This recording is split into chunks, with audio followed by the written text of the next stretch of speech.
Ultimate Urban Fantasy Podcast, episode number 4.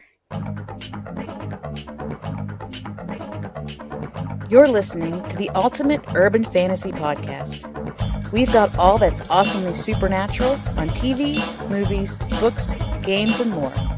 Your one-stop podcast for vampires, werewolves, mutants, and myths. And now here are your hosts, Archer, Sherri, and Ravenheart. Hi, I'm Estee Archer, co-author and co-creator of The Sheik. My co-host is Sherri Samin, actress and voice talent. And we are down one. We don't have our Ravenheart. We don't have our... Let me start that over. I kind of like... We don't have our Ravenheart. Our precious. Our precious, yes. Our precious. We don't have Ravenheart with us today. We're lost. He's like our power source. Okay, we're not functioning. Yeah, we can't function. This is why we need him to manage the techie stuff. And really, techie stuff involves our psychology too. You're like, we're psychologically not right. Yeah. So we're missing Ravenheart, who's the other half of the She Creation team. And this is the Ultimate Urban Fantasy Podcast. And today we're talking about Lost Girl, which is kind of appropriate because we're kind of lost today ourselves. Oh my God, that's so perfect. Yes. Oh, we're making all women look bad is what we're doing. Oh, well. What are we going to do? We just have to push on. Ravenheart's got lost his voice. I don't know, he's coming down with the flu or bronchitis or the plague or something. I don't know. The plague. So he's out of commission for this episode. And so we're just going to have to talk about Lost Girl all by ourselves. Okay. So Lost Girl's on Syfy.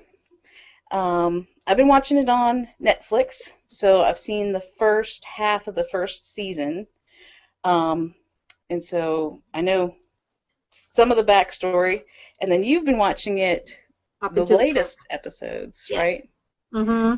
So maybe you can fill me in on the backstory, because I'm guessing from the last several episodes what's gone on, because I feel like Bo and Dyson were an item. Weren't an item. Okay. An item. Yeah, I wasn't sure. Okay. Yeah. Well, we'll talk about that. Let me. I wrote a little rundown real quick. Okay. And this kind of covers really the pilot a little bit. Just kind of touching on the pilot. So the main character in Lost is Bo. She's a succubus, and there's Karma. Oh yeah, there's her nose. Matches your t-shirt. She's going to be here all episode, I'm sure. So main character in Lost Girl is Bo. She's a succubus, which is one of the Fae. So there's several types of Fae. She was raised with humans and didn't know what she was when she was growing up. But her succubus side surfaced in her late teens, and she accidentally killed her boyfriend when she fed from him. Haven't we all? Yeah. So, unable to resist the need to feed, more like a vampire, so she has to feed on their life essence or energy or whatever. And she only can feed through like kissing and sex and stuff. It has to be like that. So she's driven to continue to feed that craving. So after her boyfriend was killed, she had gone from place to place to place and just kind of left a trail of bodies behind her. So at the beginning with the pilot episode, Bo saves Kensi from a sleazebag who had slipped her a Mickey so he could take advantage of her. This is how Bo met Kensi. They didn't know each other. That was going to be one of my questions, is how they hooked up. Okay, it's right. Correct. So yeah, Bo was the bartender at this place that Kensi was picking everybody's pockets. And the guy tried to slip the Mickey to Bo, but Bo's like, working, can't drink, you know, because she kind of thought he was a sleaze anyways. So he took that that drugged drink and took it to Kensi, and she knocks it back and is like, thanks, bye. And she leaves, but he follows her and gets her alone, and he was going to be bad to her. And Bo shows up and feeds on the guy, killing him. And Kensi's like half drugged out of it, so she's videotaping it on her camera, on her phone. She's half drugged out, but yet manages to take it. Yeah, but she's kind of like, woo, you know, like, like you're eating his face. And the next day she wakes up and she's all, you know, like, whoa, hungover, and Bo's getting ready to take off again because, you know, she just killed this guy. Yeah. And Kensi's like, you know, oh my gosh, I had like the strangest dream, you know, it's a good thing it's not real. And she looks at the video and she's like, oh my gosh. So she's freaking, and Bo's like, forget it, I'm out of here. And Kensi's like, okay, hang on. I freaked out, but give me a minute, you know, it's not every day. This kind of stuff happens to you. But then Kensi is like, you know, her mom had told her that when she was a kid, she should find the toughest kid on the playground and become friends with them. And she's like, and you are certainly the toughest kid on this playground. So she wants to be friends. And Bo's not like let herself have anybody in her life as a friend, you know, since all this began. So she's tempted to let Kensi kind of tag along a little bit. Yeah. But meanwhile, Dyson and his cop friend, I don't know if he's still his cop friend. No, he became the Ash now. He's no longer a cop. He's the Ash. Okay. Yeah. At the beginning, he's a cop. Yeah. And he's partnered with Hale, who's the siren. Yeah, Hale is the one that becomes the Ash. Oh, Hale becomes the Ash. Yeah, not Dyson. Okay. Yeah. So Dyson's a werewolf, and his partner is a siren. And they come across the body, and they work homicide, I guess. And they're like, you know, obviously this is a Fae kill, and somebody was sloppy, and we got to figure out who this is. There's a new person in town, so they, you know, get the videotape and, you know, do the cop stuff, and they find out where Bo is, and they kidnap her. And they take off with Bo, and they present her sort of to the Unseelie court and to the Seelie court. You know, here's this person who claims she doesn't know what she is, and she doesn't belong to either court.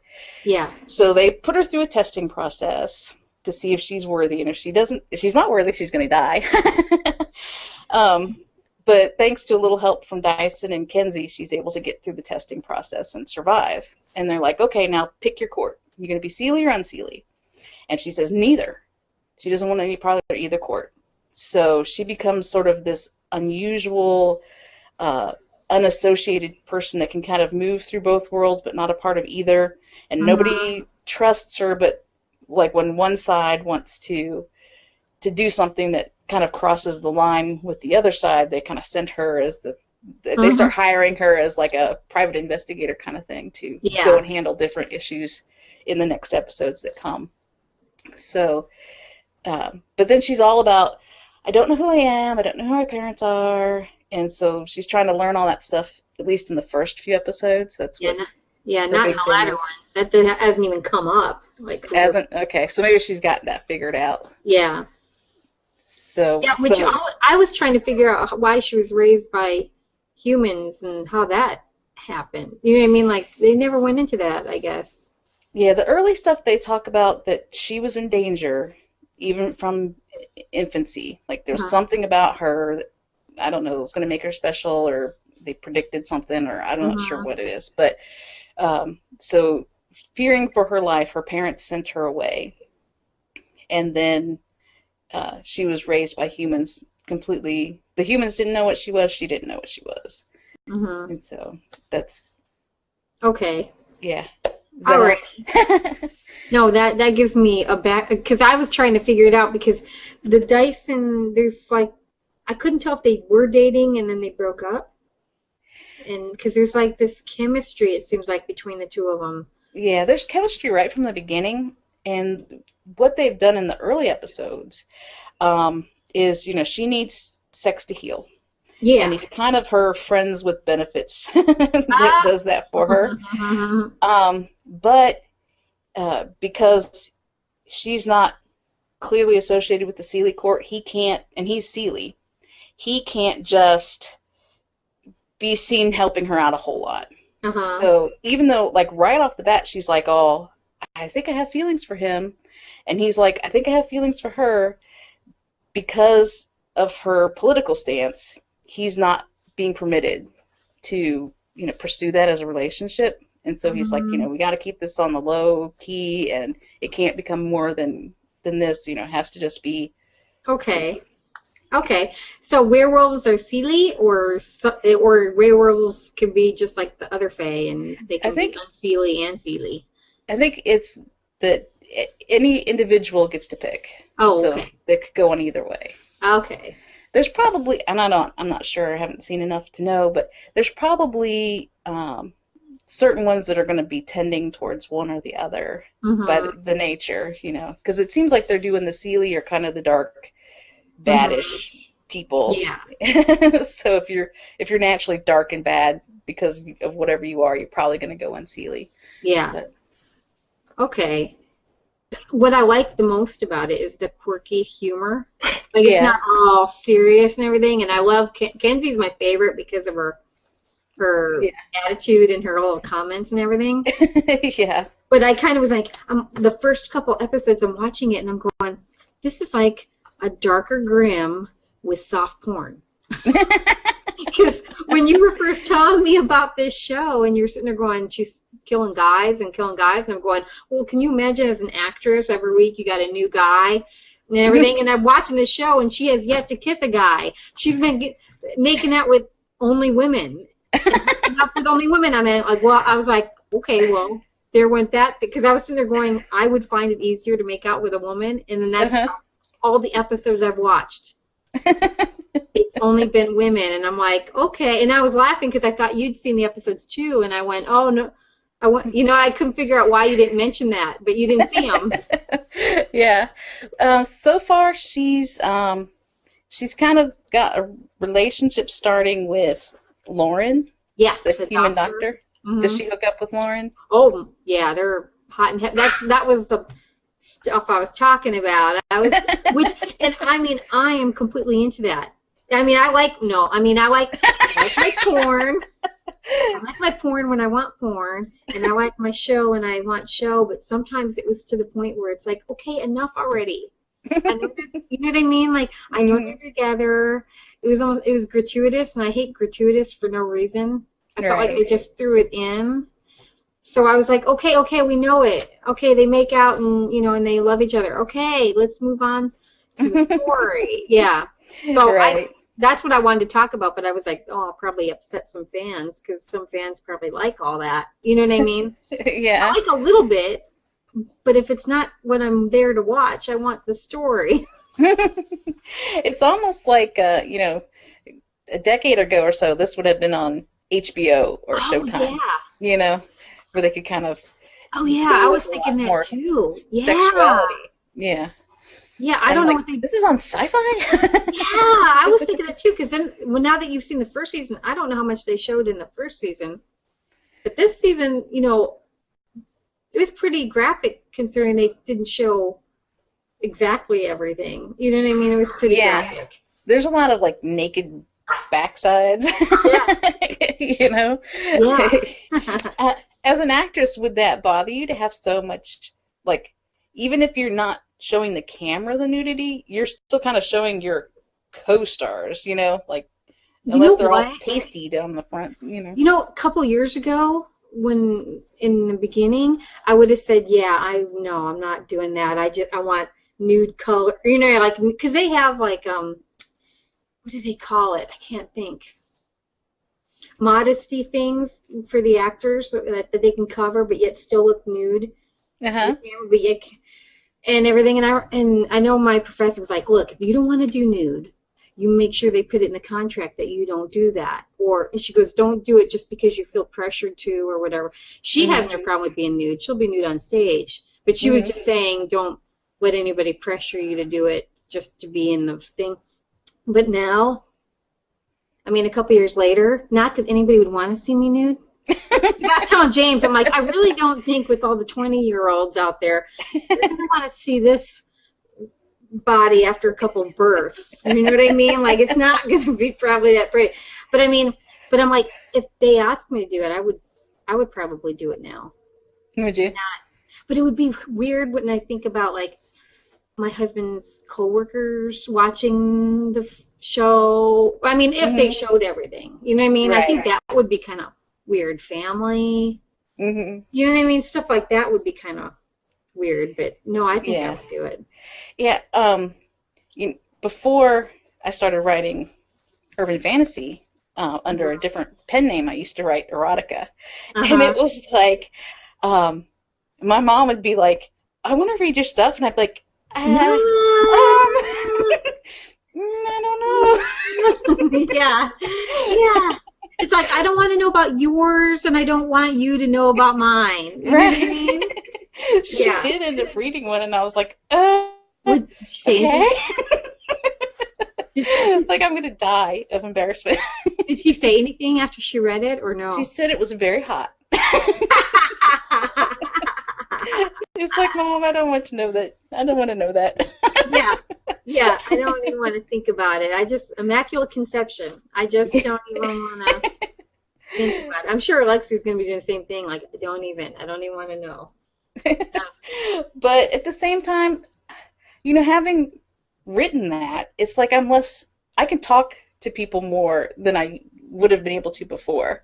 Yeah. So I wonder if they're like, you just get a certain comfort zone where you're like, sex and nudity, that's just life. That's part of life, and we don't need to pretend like it doesn't exist. Exactly. And I think also age. You start to mellow out. I mean, some people are mellow and they're carefree at 17. But I mean, for me, it's like you kind of go, it's just a body. Everybody's got a pair of boobs. Everybody's, and the guys, everybody's got one. Do you want to see everybody's? Not really. Right. You know what I mean? There are people on the beach where I'm like, no. You gotta, but still, it's just a body. It's just a shell. It doesn't matter. I mean, I'm more mellow about it now. And maybe taking theater has made me more mellow about it. But then watching all these actors, it seems like the in thing now, I'm going away from this show for a little bit. But I mean, it seems like now, and you tell me, but it's like every actress who wants to be an actress has to do nude scenes. Like every one of them has been doing a nude scene, and the men are doing gay parts. Have you noticed that? It's like that's like the Hollywood trend now. To prove you're a real actress, you got to strip down and be full nude or do a full on sex scene or whatever, and then the men all have to do a gay scene. It's really, it's almost like a formula. I've noticed it more and more. Yeah, I wonder if it's kind of like we were talking in another episode where it's like they're always trying to go higher and higher with the CG. If it's like, I'm trying to push myself as an actor or an actress, and so that is the direction, that they all think they have to kind of prove themselves. Otherwise, they haven't reached that level or whatever. But and if you notice, like, let's say 10, 20 years ago, film actors didn't do theater. But now it's like every actor is trying to get on Broadway or do some sort of theater work. And it's like, I'm an actor. See, I'm on stage. I'm doing Broadway. Now it's like the in thing to do. I swear to God, Julia Roberts started that when she did some play and I can't remember the name of it. I remember that was a big deal because film actors didn't do that. Especially, and then it seems like ever since then, it's like all of them are doing it, or maybe they just didn't talk about it. I don't know if it was a thing and everybody did it, and they just didn't talk about it. But now it's like that's all. All of them have to do at least one. I know. We talked about Hugh Jackman in the Wolverine movie a couple episodes ago, and he's like big on Broadway. He does. Oh, he's amazing. He's like all-around Renaissance actor. I mean, God, he can do it all. You know what I mean? He can do the singing, the dancing, the acting, the live theater, hosting. He hosted the Oscars. I mean, so he's hosted. I think he's pretty much done everything. He's done voiceover work. Boom. And he's good looking. He can play. He can play do Wolverine, and then he can do something, you know. He could do Kate and Leopold, you know. Exactly. Yes. Which, Yeah. not to veer off onto Wolverine, but I saw that there's a new X-Men movie coming out. Did you see that? Besides Wolverine? Yeah, the script isn't finished yet. But they were talking, they're going to actually combine, like, Patrick Stewart, the original cast, with the beginning cast, the younger cast. Huh. That would be interesting. It's called X-Men something, I can't remember the first word, but Future Past, where somebody goes into it's based off a comic, one of the comic sagas, where, so I forgot which character goes back into the past to warn them. Huh. So that's how they're going to combine them. Okay. That'll be interesting. We'll have to keep an eye on that. I know, me too. And James like, well, when I was telling James about it, James like, well, I don't know how they're going to do that because Patrick Stewart was killed off in the last movie. I'm like, he was? I don't remember him being killed off. Yeah. It doesn't seem like that it bothers them to just change the story. It's Patrick. I mean, he's I can't think of his character. Professor X. Yes. I mean, he's the most powerful mutant there is. I don't think, can you kill him? He's one of those that you could bring back and go, well, see, he didn't die. Well, they kind of made it at the end of that one episode, or the end of that one movie. It seemed like his consciousness transferred into a guy that was in a coma or something. So, like, his thoughts were coming out of some coma guy. So, who knows? They might. Yeah. Let's go back to Lost Girl, because I feel like I veered us. I really veered. It's still urban fantasy-ish. Yeah, it's still okay, all right. Oh, I don't feel bad then. I know I veer. I'm like, Well, talking about acting, though, I noticed I was looking up about the actors, and, like, at least the top, like, the main actors in the series are all Canadian. You know, that doesn't surprise me. It seems like all the best actors come from, and I hate to say this, maybe it's training. It's like Australia, Britain, and I guess Canada. I mean, it seems like, I mean, I hate to say that, but a lot of actors, even in Hollywood, are from either Australia or British. Yeah. You know what I mean? Mm-hmm. But in Canadian. Well, a lot of TV shows are filmed in Canada, I have heard. Really? Well, I know I think X-Files was filmed in Canada. And I know a lot of, like, at the end of the shows, it'll say Canada because they get a tax write-off. That's what Michigan and Ohio are doing. They're doing a lot of tax write-offs.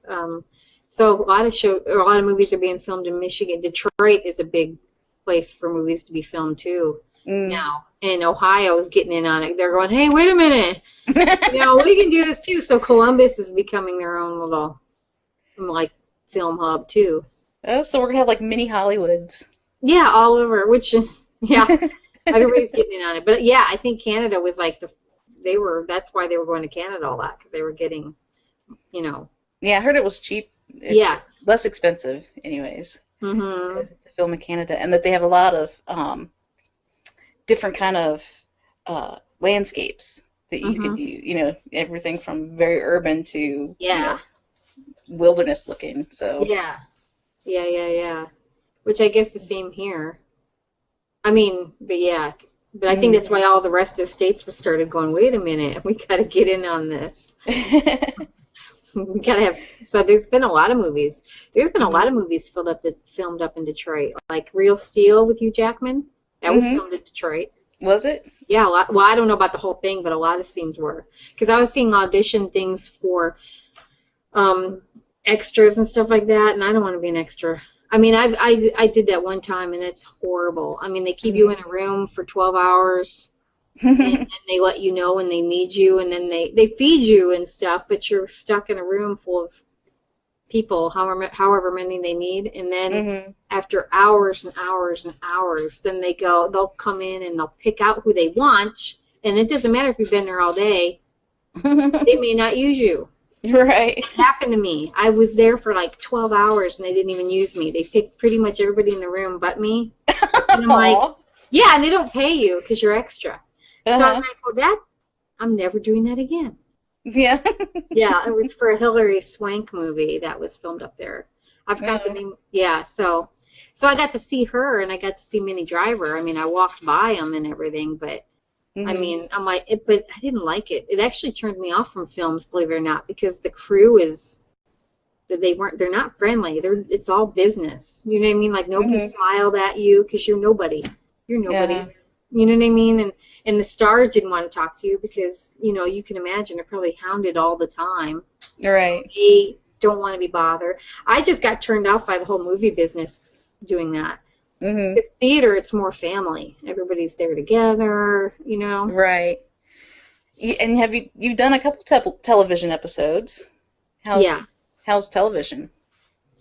The television to me is like, it's like an in-between, like theater film. I mean, you get to know everybody. Like, I'm having more fun now. I think because if I have a speaking role, I guess I'm a little bit more valuable than the extra in the background. You know what I mean? Maybe, but I mean, I'm more comfortable with myself in acting now. So I'm not as like, oh my God, what do I do? What do I say? You know what I mean? So I'm right. more, yeah.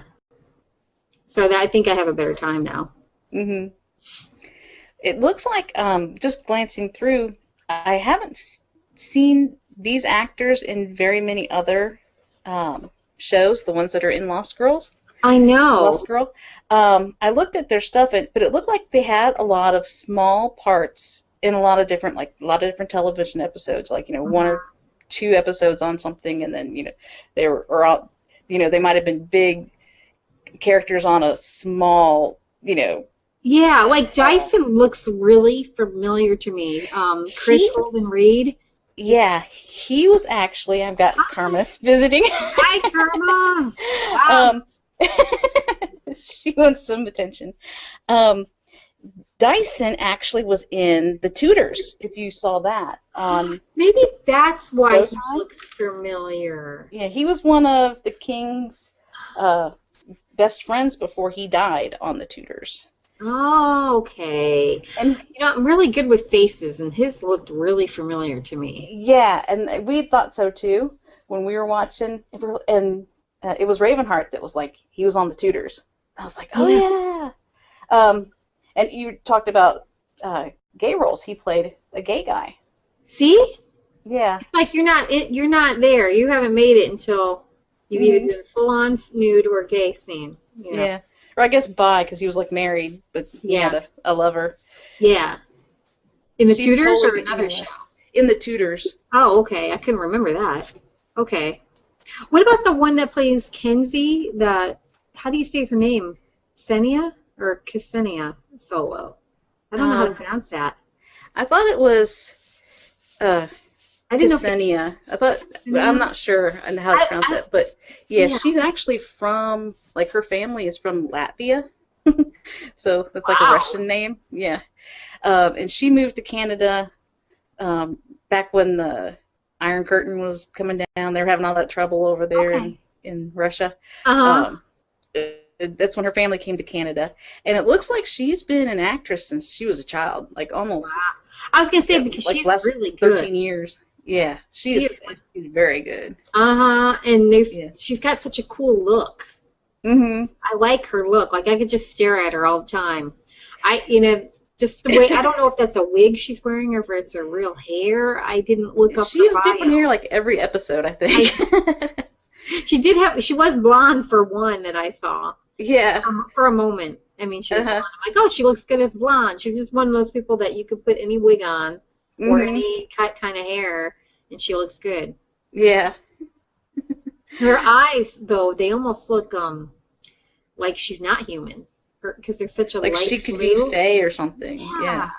Yeah, I kept, in the beginning, I'm like, she's human? Because those eyes look like she's got funky contacts. I couldn't imagine having those light blue eyes, but I guess those are hers. Yeah. But maybe it's because of the dark hair. The dark hair makes them pop even more. I just blocked my face with my hand. That's okay. I've got a dog sitting in my lap. No, I was thinking from acting, because you don't. Oh, you're never supposed to. Yeah, you never want to go like this and block your face. I'm like, yeah. Yeah. Yeah, but I noticed that, like, a lot of actors, I don't know. It seems like if they have the dark hair and that light eyes, that they really seem uh, like they would be good ones. Like in the TV show The Listener that we're going to talk about a couple episodes from now, he's got super light eyes, and he's supposed to be a telepath, and you can kind of feel that. Like the light eyes make you feel like they can see. Yeah. You know, I don't know what that is. I don't either, but maybe it's because you don't see it very often. Maybe, I mean, there's something mystical about it. I don't know. I tell you, over 10 years ago, I put a short black wig on. And my eyes are hazel, but they popped. They looked gray just by putting a short black wig on. And I'm like, look at my eyes. I couldn't get over it. I was like, look at my eyes. It made them look great. It made them look really cool. Have you thought about just dyeing your hair black so that your eyes do that? Do that for your auditions and stuff? Yeah, well, you know, it's coming in like really dark. It's like this long, like really, really dark. So, well, dark and gray. It's like starting to do its own salt and pepper thing. But yeah, I thought about, well, 10 years ago, I'm like, I should have a collection of wigs because I just like to dress up. Yeah. You know what I mean? I don't get to do it anymore, though. But I mean, I thought about, I'm like, I want to have a black wig so I could make my eyes, and I never did. I don't know. You could really identify with, like, Kensi from an actor's point of view. I like her. Yeah, if I were to pick, like, who would I like to be out of all of them? Kensi. The kooky. But she's human. See, why don't I want to be the character, but I always seem aligned with the humans. What the hell? You know what I mean?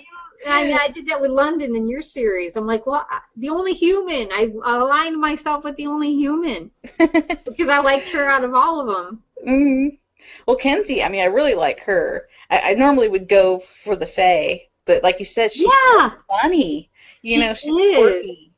And she just says it. Like, she has no filter, which is, I mean, I like the fact she just says it, and the stuff she says is so funny. She's my favorite character. And then, you probably don't know about Tamsin. No, I don't. She's new. She's dark fae. She's now the partner with Dyson. She's really gorgeous. It's Rachel Scarston is the actress. She's blonde, blue-eyed. So you wouldn't think that's the dark fae, but she's really good as the dark fae. And so how's that dynamic between Dyson being Seelie and her being unseelie? They immediately clashed, which tells me they're going to hook up, because you know when they do that, when people immediately clash, there's usually a reason why you've got that. Right. But she's after Bo. That's why she became his partner, because she wants to nail Bo on killing some dark fae, because she believes that I don't know which one she killed or if it's a couple, but I don't even think Bo killed them, but she's winking Bo to them. And Dyson's always protecting Bo, going, no, she doesn't do that anymore. She doesn't feed. So it's a weird triangle. So she doesn't feed anymore, huh?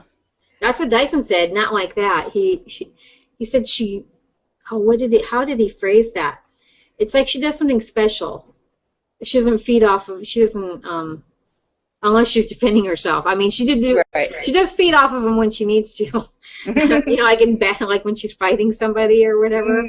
Yeah, but I mean, I think Dyson told her, he was like, she doesn't feed, it's not her, and but she does something special to take care of that need.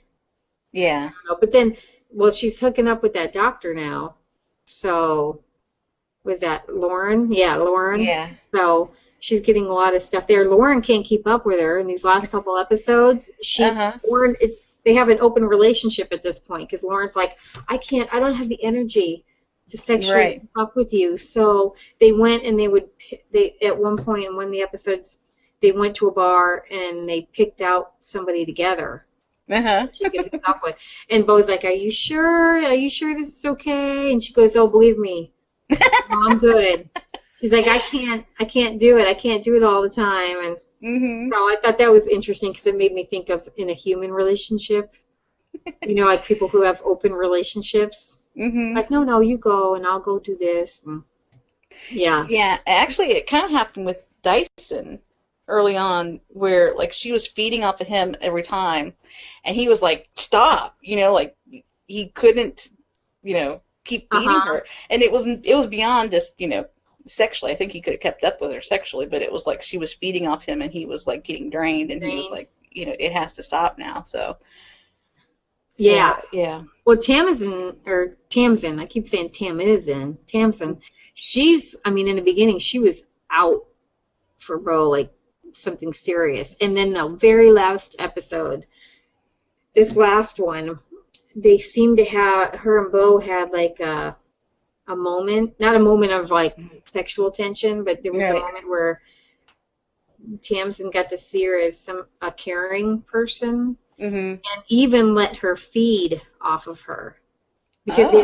they were trying to rescue Kensi. Kensi was kidnapped Mm-hmm. by this thing, I don't even remember the name of it. And they both, and believe it or not, Tamsin was the only one that believed Bo. The one person you wouldn't think. Everybody else doubted her and thought she was going crazy Mm-hmm. because whatever the creature was that kidnapped Kensi took on Mm-hmm. her personality, looked like her, everything, acted like her. She was crazy, Ah. kind of Oh. like a stalker, but in a fantasy creature. Uh-huh. So she was filling everybody with all this doubt, and so nobody believed Bo, and Bo's like, "That's not Kensi," because there was things that this thing said that didn't make Mm-hmm. sense. So nobody believed her, and then Tamsin was like, "See, I knew it. I knew, Bo is this bad thing because this Kensi creature was telling people she's killing again." Uh-huh. So, but then Tamsin, she's really smart. She's a dark fae, and she's Mm-hmm. really tough, but she's also super intelligent. And there was something quite not right about, as much as she wanted to believe it. Right. So she started watching her from afar, and she was noticing little giveaway signs that this creature wasn't realizing she was watching. So she Uh-huh. would smile, like you know what I mean? Like she was Mm-hmm. hugging Dyson, would give off this grin, and you know what I mean? That she didn't. Yeah. Yeah. So she was picking up these signs, and she's like, "That's not Kensi." So they locked up Bo, thinking she was the killer. But Mm-hmm. Tamsin went in and freed her, and she's like, "Whatever." She goes, "I'm going to help you. I Mm-hmm. want to lock you up more than anything in the whole world, but for the right reason. So I'm going to free you, and we're Uh-huh. going to go rescue Kensi." You know. Uh-huh. So that's what they did. So when they're out in the woods, Bo hasn't fed in a while, so she's exhausted. I think she's got some sort of I think Bo has been poisoned by something, or something's wearing on her. It almost reminded me of the Fade that you Uh-huh. read about. It's like Mm-hmm. that, which I thought was weird. Yeah, it might just be that she needs energy still. That she's got to get it somehow. We'll Yeah, have to find that out when we're. yeah, because I was noticing that because I was sitting there going, this reminds me of the Fade. Because when they were walking through the woods, Tamsin's like, "Come on, come on!" And then finally she turned to her and she's like, "You're not going to do me any good when we meet up with whatever's out there. So you might as well Uh-huh. just feed on me now and get it over. You know what I mean? Get it Yeah. over with." She goes, and she's like, but Bo's like, "Okay, but you can't tell anybody. Nobody Mm-hmm. knows." And she's like, "Believe me, I'm not telling anybody that Mm-hmm. So of course Bo does, kisses her, and Uh-huh. practically sucks the life out of her. And she was like, "Jesus, I just said feed off me, not kill me," or you know what I mean. Yeah. So and you saw Bo going, "Oh my God, that was pretty good." You know what I mean? So then it was like, okay. So that from that moment on, you realize something shifted. I'm Mm-hmm. not sure what, and that was the very last episode because then they go and they free Kensi. Kensi. Yeah. Yeah, and the dark Fae are not happy with Tamsin because she's you can see the shift in her alliance, Mm-hmm. and of course Tamsin's like, "No, I still have my job. I have my job to do," and she's doing Mm-hmm. all that. So yeah, so that's where it's left off. I don't. Interesting. Yeah, so you're not quite sure. You feel like she's going to become friends with them. That's what it feels Mm-hmm. like. But so far, the show is like it's not normal. So I don't know what's going to happen. Every episode is different. Yeah. Well, that's a good thing. Mm-hmm. But that is interesting because the way it kind of was feeling, they haven't shown a lot of the dark fae in the early episodes that I've seen, but when they show them, you kind of get this feeling like, I'm evil and, deal with it, And it sounds like Tamsin is not being straight. I'm evil. I'm going to do evil things because I'm an evil person. That, she's more complex than that, which is good. I want that. Yeah. You want to see that. So it's interesting that the Unseelie can possibly still have,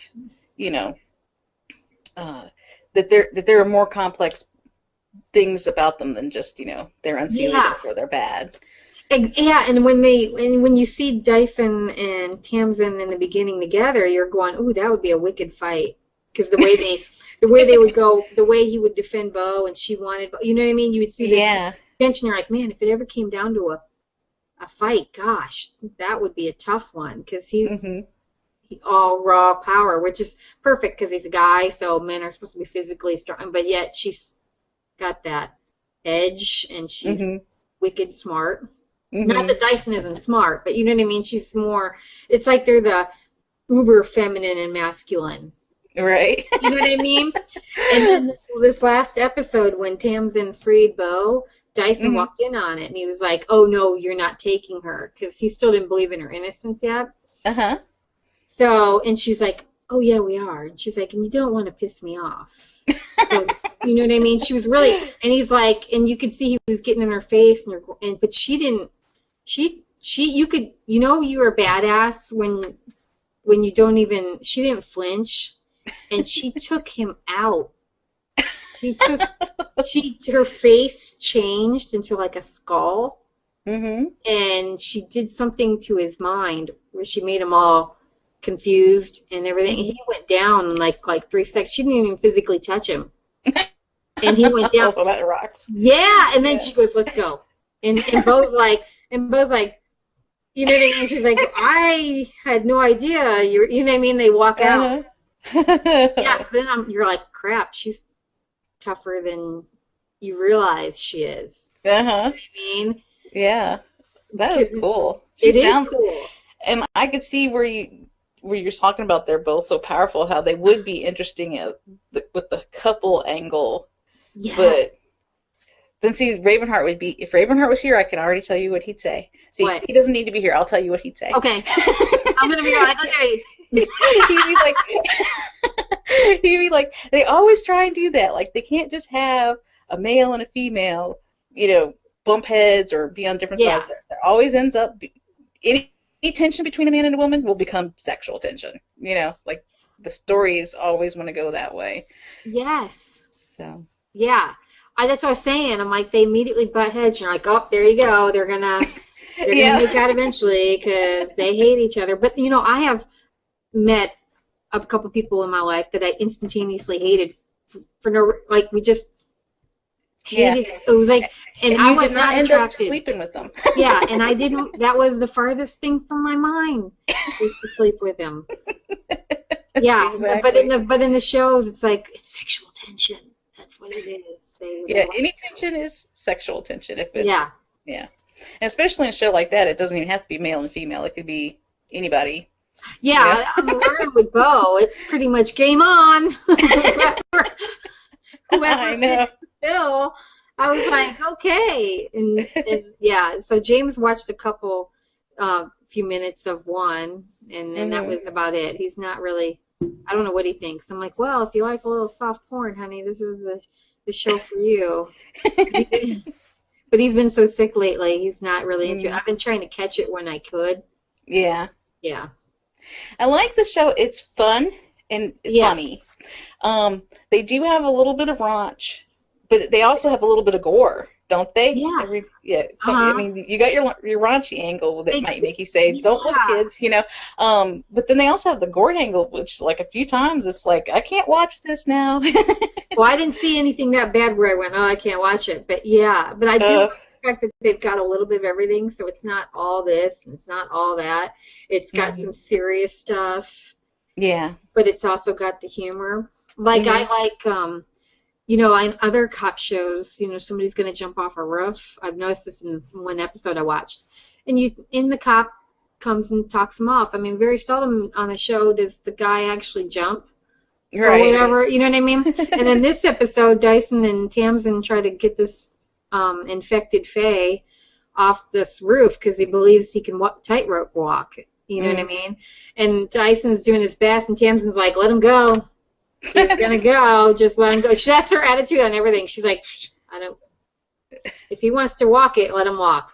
You know? And Dyson's like, no, we've got to save him. You know, we can do. So he's and the guy just walks off, and you see Dyson looking over the edge, and he's dead. And I'm going, okay, well, I didn't see that one happening because on other shows, somehow they would have saved him. Yeah.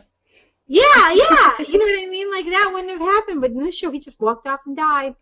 And I'm like, okay, I like this because it's more real. I mean, it's fantasy, but with magical creatures, but it's real. That's why it's like a dark grim with soft porn. That should be their slogan. Exactly. For commercials, because that pretty much describes it. Because I mean, Grimm has some humor. You know what I mean? I think these guys have more humor, but it's like a darker Grimm. Like Grimm isn't really that dark. It's more, I don't know, fluff fantasy. Yeah. I think that might be too.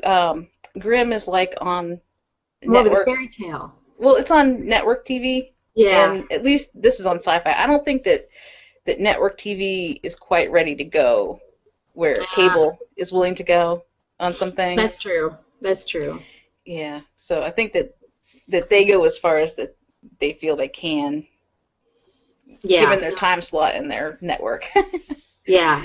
Well, a lot of people. I don't know about a lot because I don't know what the population is, but they like Lost Girl. I mean, everybody's like, this is the best show ever.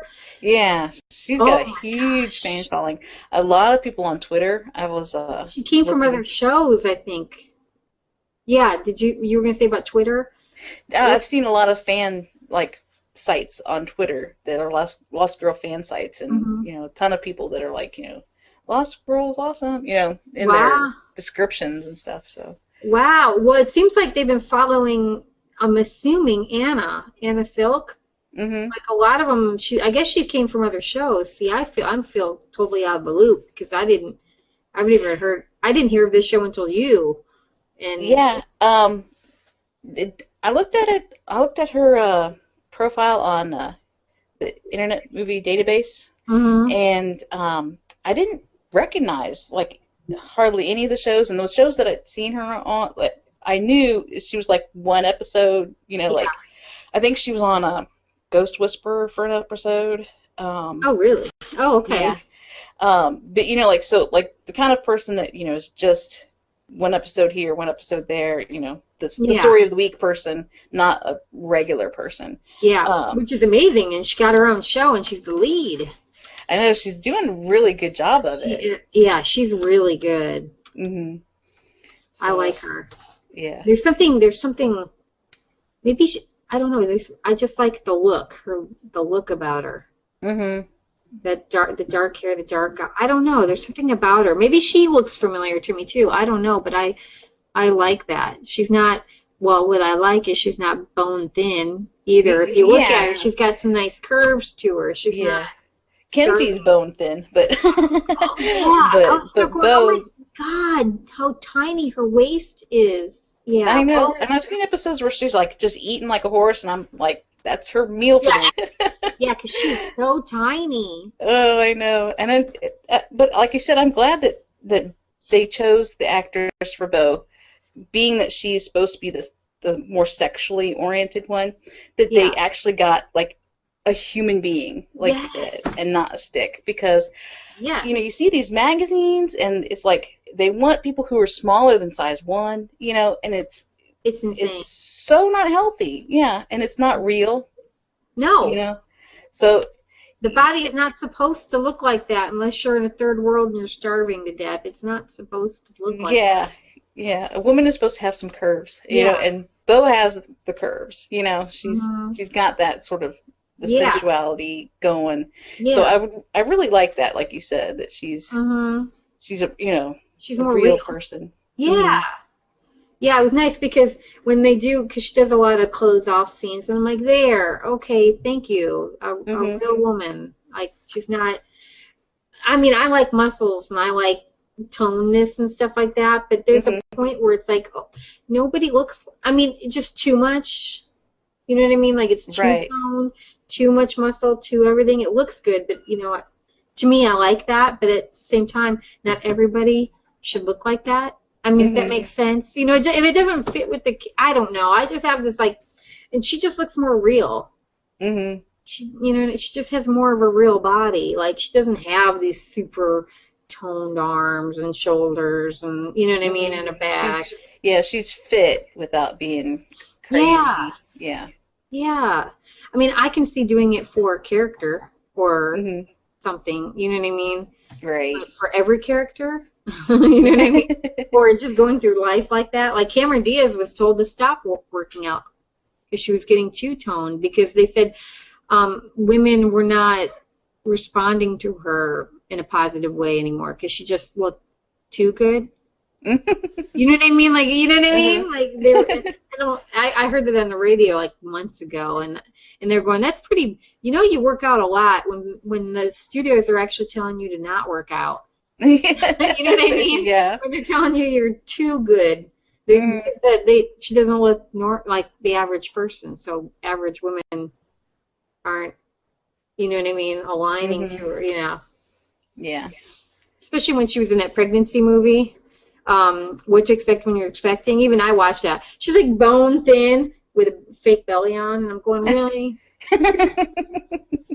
You know what I mean? A basketball sized belly, and her Yeah. arms are as toned as can be. And I'm like, Hmm. really? I like to work out, but mine, yeah, you still gain. I don't care. You're gonna gain some weight. Hmm. Yeah. And it's healthier for the baby anyway, so. Yeah. Well, yeah. Well, the doctors. Oh God, I can't go. We'll do that. My personal stuff later. Yeah. I was like, I forgot we're doing a podcast. So Uh, there's some new characters on the show, but I didn't write their names down. I just did like the basic right. cast and stuff. I don't understand yet quite who the bar owner is. And I was reading up on their characters, and I still didn't Yeah. quite figure who he is. He's there from the beginning. He's Trick. the short fella. Yeah, Yeah, yeah, Trick. Trick. He's I think he's a gnome is what his type of fae is. Unknown. And like right from the beginning, he and Dyson um kind of talk like even though they have, the ruler of the Sealy court, Trick is kind of maneuvering things in the background, and he's got some power, and I don't know what it is exactly at this Yeah. point, but Dyson really like defers to Trick and will Yeah, he do. seems to be more of a player than I thought in the first episode that I watched, and the more I've watched, Hmm. it's he's like an underground player. Like Right. He's people. manipulating things from behind the scenes. Yeah, Yeah. yeah, because when they locked Bo up, when they locked her up, he had a room in the back. I mean, he had a jail cell and stuff.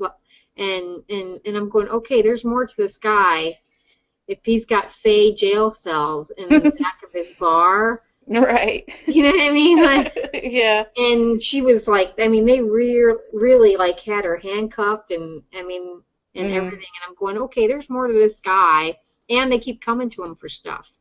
So I Right. thought, and at first I thought he was just a bar owner of a Fey club or Right. bar.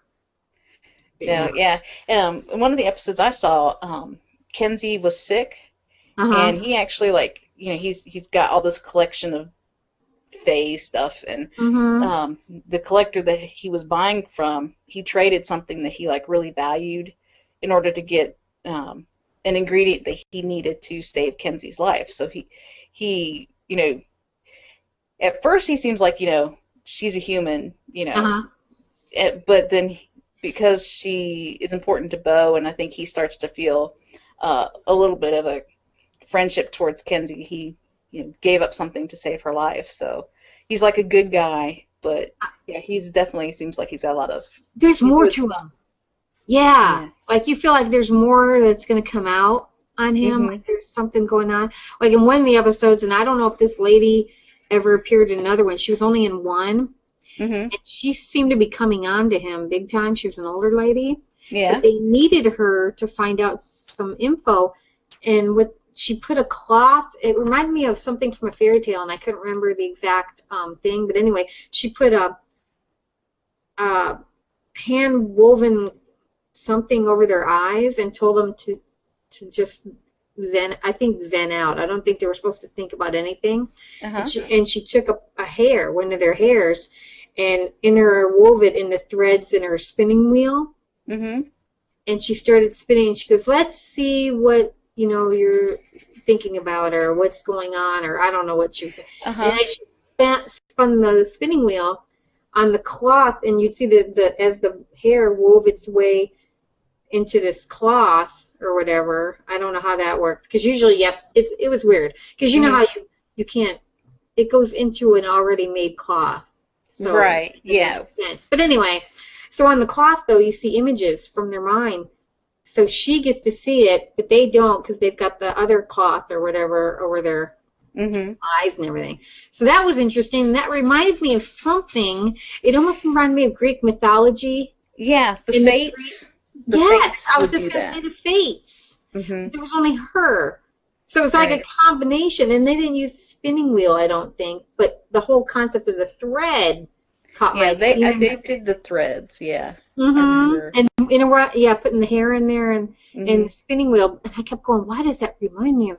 What does it remind me of? And there's only one lady, and she's not blind either. Yeah. She's horny. She's horny for Trick, but she's not blind.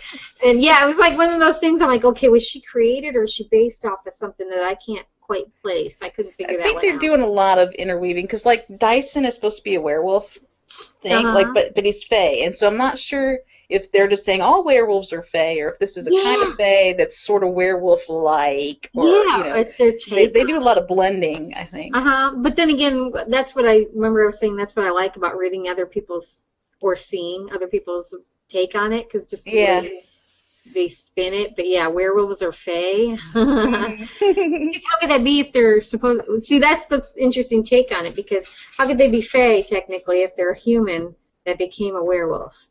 How is that Fae? Unless they're going with the werewolves are born rather than created. Kind of exactly. And maybe in their take it is. Yeah, it's really interesting. Yeah.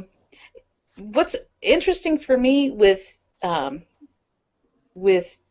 Beau's character being a succubus, and they kind of are doing a thing with her that I've seen them do with vampires, and I've seen them do. Succubus are starting to become like a bigger thing in other shows, where like they realize they're a succubus, and therefore, rather than saying, okay, this is who I am, this is how I'm going to live, they go, oh, I can't do that. I can't feed. I need to stop. I need to find a way around this. They're having human emotions and human. It's like they don't want to be who they are, you know.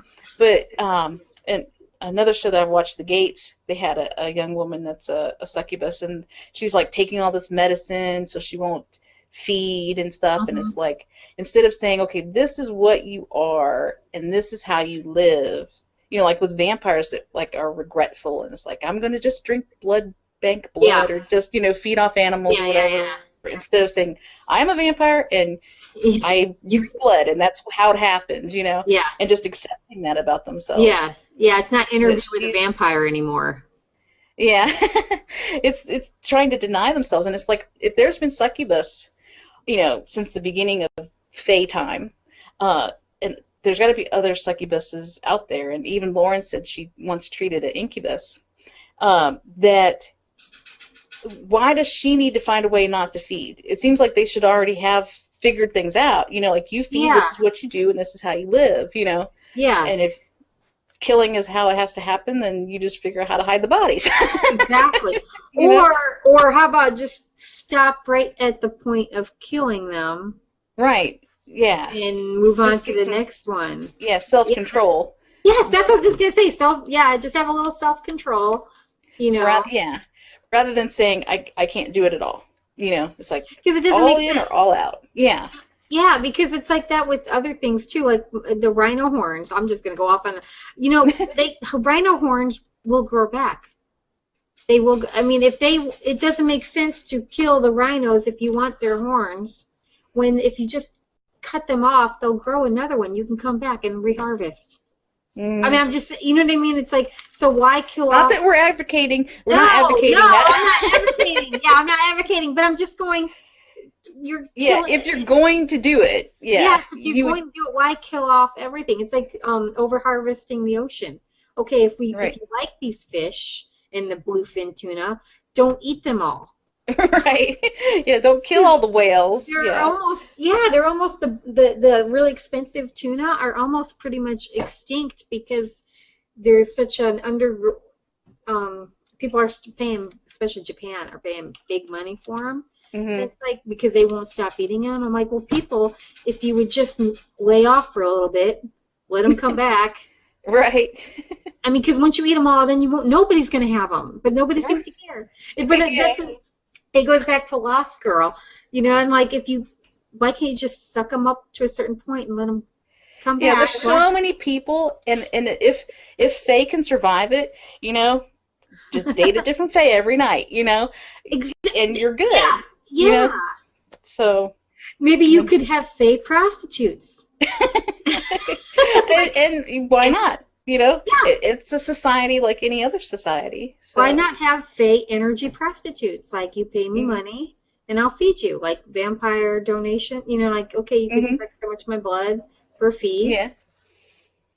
And like I was doing some research for some of our books, and I was checking out like real life vampires, or people who feel that they're real life vampires. Oh yeah, I saw a show on that. Yeah, and there's some that do blood and some that do energy, but in in reality, this is not talking fantasy. People who feel that they're true vampires, they get donors. Who they have a donor relationship, and it's not always romantic, and they kind of some of them say it's better if it's not romantic, if it's straightforward. You get off on getting bitten, I get off on biting people. Or perfect however match. It is. Can you imagine that dating site? like a Match.com for vampires and donors and succubus and everything. We got a new thing to start. We're going to start a new series. That's what we should do. You and I should write this. We should write this. Yeah. Oh my gosh. That's so funny though. I mean, we don't have to start it, but the concept behind that. A dating site for vampires and donors and succubuses. Yeah. I bet you there is one. If we just now came up with it and we're not even in the underground, I bet you there is one. Probably. And don't accidentally get on that one. Oh my gosh. Oh my gosh. Definitely. No, I bet you that's funny. I'll bet you money. I'll bet money right now there is some sort of underground hookup site. I mean, how else? It's like, hey, by the way, do you mind? If people suck your blood? I mean, how does that come up in a conversation? Yeah. Well, you go to a vampire bar and you start scoping them out. I'll bet you it starts at a fetish site. People hook up at a fetish site, and it kind of goes from there. I bet you it works the same way as a gay bar. You go there and you figure out like who's into what. Yeah, you see who makes the eye contact. Yeah, it's like that. I bet you it's like an underground. Like there's signs. You got to pick up on the signs. Has Bo done the touch thing, where in the episodes that you've watched, where she runs her hand along somebody's skin? Yes, or she just holds them now. She'll just grab them like this. Yeah, and they get kind of golden, and they fall in love with her and stuff. I didn't. They turn gold. I didn't notice. It's just their skin for just a minute. Like you see the power. I'm gonna have to go into them. I didn't even notice the skin color, but she'll do this where she just latches onto their wrist, and then they'll go, oh. Yeah. And she's like, now we're gonna do this, because she grabbed onto two at the same time, and she's like, I think she was stopping them from fighting, and she's like, what we're gonna do, and she's holding on. But Yeah. I didn't see her petting anybody. But she'll just, maybe she's Different decided, ones, yeah. I think it's skin contact, so however she decides to do the skin contact. Yeah, she's like, screw this, I don't have to pet you. You know what I mean? Yeah. I'll just hold on to you. You can't get away. Uh-huh. Yeah. For somebody who doesn't feed, though, she feeds an awful lot on people. Like, it's all the time. Yeah, it's all the time. It's like, and I thought she was feeding energy back to somebody one time. Like she sucked somebody, and then because the color was different, and I think she gave some energy back. I don't know if succubuses can do that, or maybe that was the touch that I was talking about. That energy touch that went into their skin. Oh, it's from her mouth. Yeah. Okay. Yeah. No, I haven't seen that. Yeah, I just saw her do it one time, and they needed it, or they needed energy. So I'm like, oh, I didn't know they could do that because the color. Because when she sucks in, it's like a light blue, right? Silver, and this looked more gold, or like a yellow color. So I thought, I'm like, I think she's giving him energy. Oh, that's cool. Yeah. All right. So now I'm like, okay, what kind of fight would between Bo and Tamsin? Because Tamsin's pretty vicious, but if Bo can get a hold of her, she can suck it out of her. So I'm like, or make Tamsin fall in love with her. Yeah, or something. Yeah, because after I saw how quickly she took out Dyson, I'm like, shh. I've heard that the attraction for guys when two girls fight is that the thought that they might accidentally kiss each other, so that might actually do that. Middle of the fight, kiss. Yeah. All the guys will go crazy. I don't know why that is. What is the deal with that? Why? I don't know. I don't know why. Yeah, guys dig the thought of two girls together, so they're probably going crazy with Lauren and Bo. Oh, I bet you. But believe it or not, when I was reading the fan people, it seemed like they were all women, or mostly women. She's got a lot of maybe because it's a strong female character. Women, empowered. Yeah. Mm-hmm. I noticed women, especially young women, they like to have that strong female character. Mm-hmm. You know what I mean? Now, especially, like, they don't want some. So maybe, but then again, guys do too, I think. Not all guys. A lot of guys like the strong woman. And that whole, take control of your sexuality, that you're not a slut, if you are putting yourself out there, when the guy can do that, kind of the equality. Yeah, that old mentality of, women don't, but guys do. And it's still out there, too, which is insane. In this day and age, it's still like, oh, well, she's a whore because she slept with somebody. I'm like, that doesn't make you a whore. I don't... Golly. Makes me think of my mom and my mom's generation. You know? Yeah. Of course, sex was not fun for them. It was just a duty. You know what I mean? Yeah. That's so sad. Whenever I think about women in history and what women weren't allowed to enjoy it, they just had to endure it. And I'm like, that's not all. I mean, I'm sure there's a lot of women that actually enjoyed it, but I mean, for most women, I'm like, that's so sad. They had to go through their life, not enjoying it.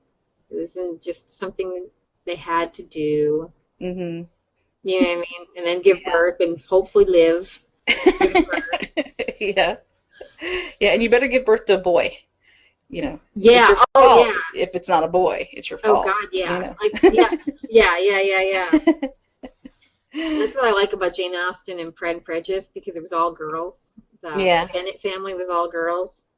And that was the sad part, because they couldn't will anything, property or anything, to the girls. So, yeah. Damn it. Well, we've been talking for a long time. So Lost Girl is on Monday at 10 on Syfy channel, and their website is www.syfy.com/lostgirl. And Syfy now is spelled Syfy, oddly enough. So if you're looking for their site. Yeah, I was gonna say, hopefully that doesn't have anything to do with their audience. Like, we have to make this as simplistic as possible. Yeah. Maybe they lost the Syfy SCI FI, like maybe somebody. Yeah, maybe it was too close to the Science Channel. Like they had to go, okay, we have to make it look different than SCI, because maybe people were confusing it with science. Because there are different kinds of channels out there. Or maybe it's because they were going a little bit away from science fiction.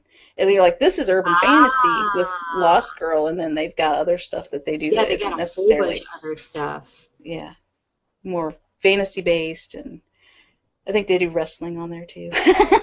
Unfortunately. Okay. I haven't seen that. So we're gonna keep watching the episode, you think? You liking it? I'm gonna try. I'm just not an avid TV watcher. I'm gonna try and watch it. But see, the cool thing about my Uverse right now is I can watch it whenever I want to. Yeah, that's what I like with Netflix. That's what I do. When I lose it, I'm gonna be so devastated. It's gonna be horrible. Oh. So addicting. It's so addicting to just tape something or record it or just look it up whenever you want to. It's awesome. It's the best thing ever. Okay, so we'll wrap up this episode. It was great talking with you again. Yeah. It was fun. You've been listening to the Ultimate Urban Fantasy Podcast.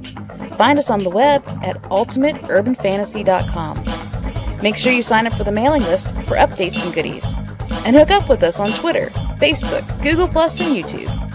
You can find out more about Archer and Ravenheart's The She series at shetouch.com.